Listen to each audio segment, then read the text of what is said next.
right of Falcon 9, kind of obscured by the fog here. It brought Falcon 9 to the vertical launch position and also routes electrical connections, communications, and of course propellants into the stages. And once we get down to T-0, we'll expect the transporter erector to retract away using hydraulics at its base. And we've actually begun retracting away the strong back, which is another name we use to refer to the transporter erector. Maybe we'll get a glimpse of it here as from between the condensation and the fog. But the transporter erector is to the right of the vehicle, I promise. Now the first stage is connected to the transporter erector at a launch mount at its base, and when we get to T-0, that'll retract away fully, clearing the way for Falcon 9's launch. Stage 1 lock flow complete. There's a call out for liquid oxygen loading complete on the first stage.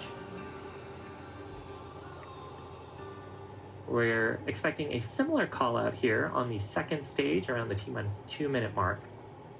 Falcon 9 uses two types of propellant, a fuel and an oxidizer. The fuel we use is rocket propellant 1, which is a refined form of kerosene. The oxidizer is liquid oxygen, and that's because we need an oxidizer to burn that fuel, and where we're going to the vacuum of space, we need to carry that oxidizer with us. When we're fully loaded with propellants, we'll have about 1 million pounds of both RP1 and liquid oxygen on board to feed the Merlin 1D and Merlin vacuum engines on the first and second stages, respectively.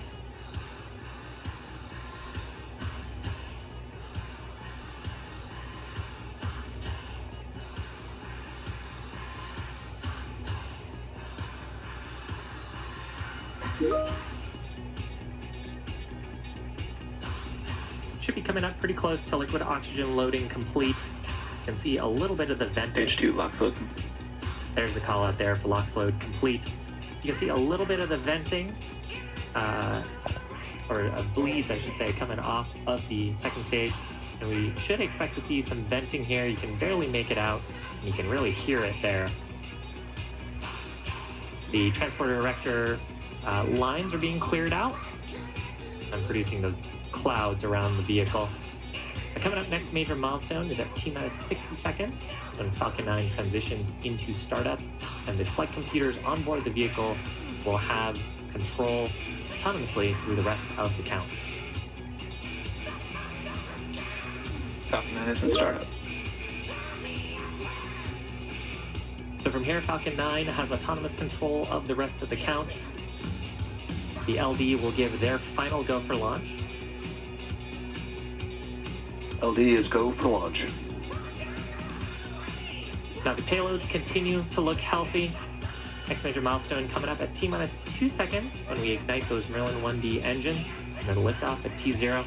We're about 30 seconds away. T-30 seconds. Range and weather continue to look good. Let's watch.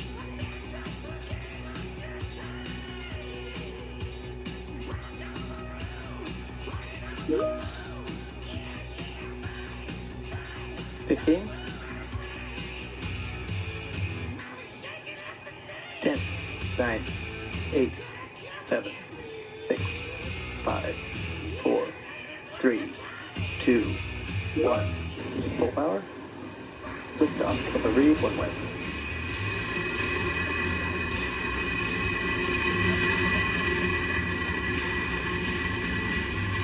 Vehicle pitching downrange.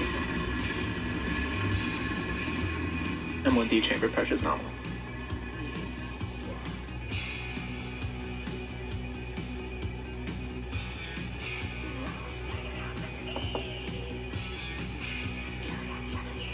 Successful liftoff of Falcon 9 from Space Launch Complex 4 East at the Vandenberg Space Force Base. We're carrying the Iridium OneWeb satellites into orbit. We've begun gimbaling the engines on the first stage. Gimbaling is really just tilting the engines. Telemetry nominal.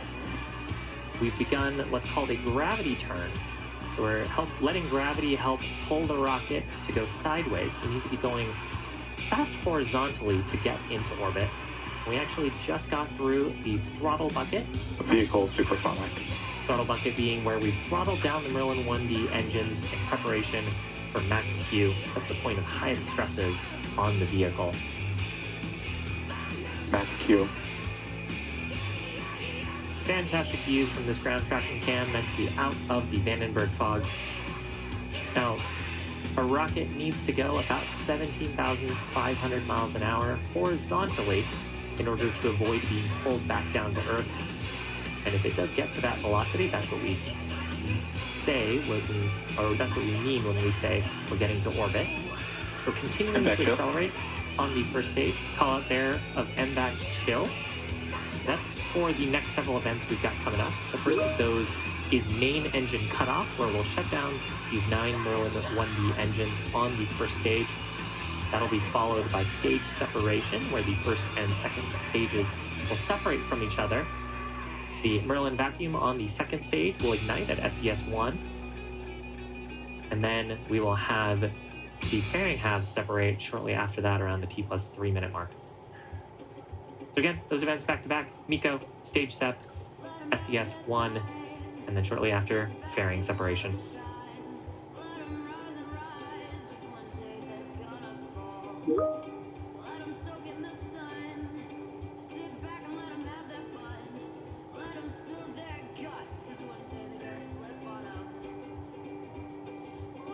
MECO. Stage separation confirmed.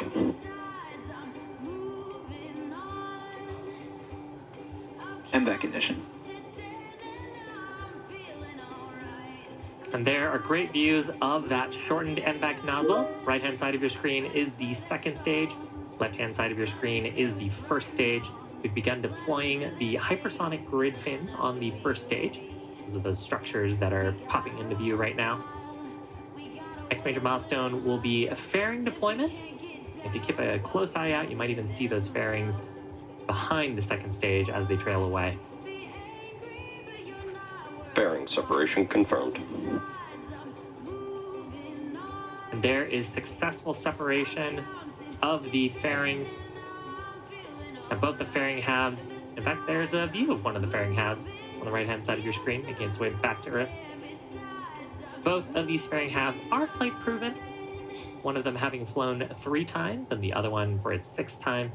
And we will be attempting to recover both halves once they make it back to Earth using our recovery vessel named Go Beyond.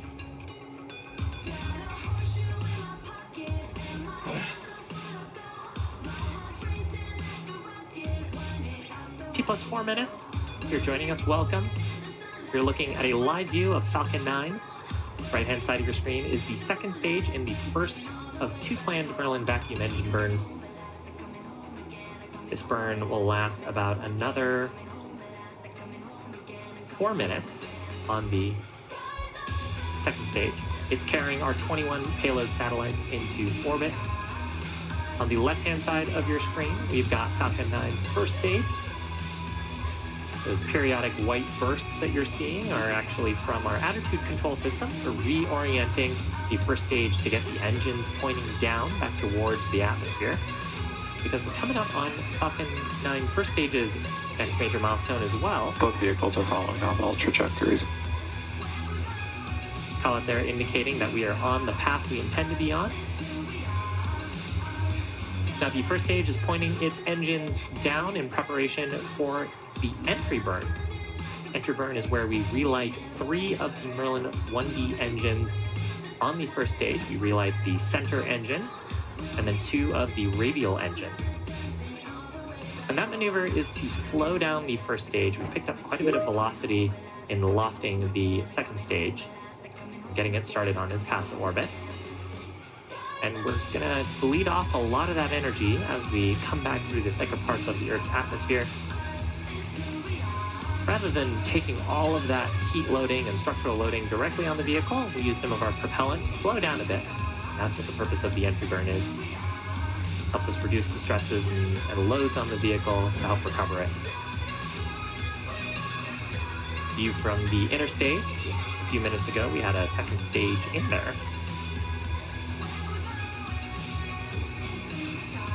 Now, all the soot that you see actually comes